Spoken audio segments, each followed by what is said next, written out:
Hello guys, তোমাদের সাথে একটা চিকেন কারি রেসিপি নিয়ে চলে এসেছি। চিকেনগুলোকে ধুয়ে নিয়ে তারপরে চিকেনগুলো চাকু দিয়ে একটু কেটে নিলাম। তারপর লেবুর রস দিয়ে দিলাম যাতে মাংসগুলো একটু নরম নরম হয়।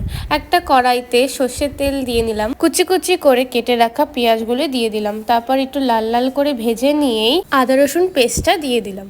তারপর লাল লঙ্কার গুঁড়ো দিয়ে দিলাম, একটু মিক্স করে নিলাম ভালো করে। তারপরে মাংসগুলি দিয়ে দিলাম, মাংসগুলোকে মশলার সাথে ভালো করে কষিয়ে নিলাম। তারপর টক দই দিয়ে দিলাম। আচ্ছা, আপনারা কিন্তু এই রেসিপিটা অবশ্যই বাড়িতে বানিয়ে জানাবেন এবং আমার কমেন্ট সেকশনে জানাবেন যে কেমন হলো। ওকে, এবার রান্নায় ফিরে আসি আমরা। পরিমাণ মতো লবণ দিলাম, হলুদ দিলাম, চিকেন কারি মশলা দিলাম, পরিমাণ মতো জল দিয়ে দিলাম।